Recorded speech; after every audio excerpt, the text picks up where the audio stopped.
Bien, pour moi, c'est bien simple. C'est le fait de vouloir convaincre quelqu'un que notre opinion, nos idées sont les meilleures et valent la peine d'être entendues. Donc, qu'on soit un individu, qu'on soit une entreprise, qu'on soit un regroupement, peu importe, on a des opinions sur certains sujets, on a des projets, des initiatives qu'on veut faire valoir. Et c'est tout à fait normal de vouloir s'adresser aux personnes qui ont le pouvoir de faire quelque chose par rapport à ces idées-là. On ne peut pas reprocher aux citoyens, aux groupes d'intérêt, aux entreprises de faire connaître leurs valeurs, leurs intérêts, leurs produits. Si c'est fait dans les règles de l'art, si c'est encadré démocratiquement, c'est tout à fait sain pour l'ensemble de la population.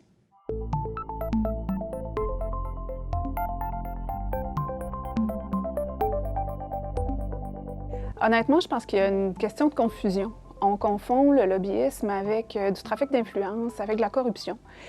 Trafic d'influence, corruption, c'est illégal, alors que le lobbyisme, lui, est légal, et non seulement légal, mais il est souhaitable.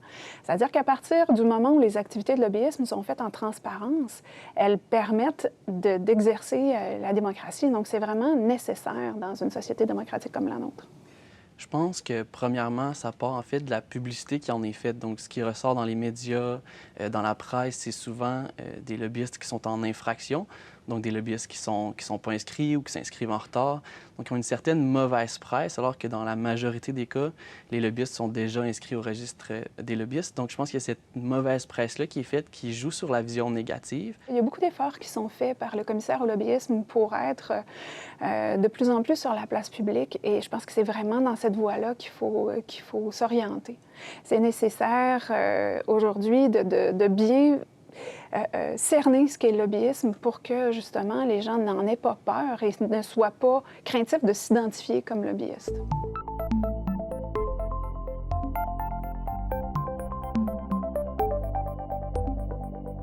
Bien, tout d'abord, il faut savoir que les entreprises et les organisations, lorsqu'elles font du lobbyisme au Québec, doivent s'inscrire au registre des lobbyistes. Donc, c'est pour faire preuve de transparence envers les citoyens.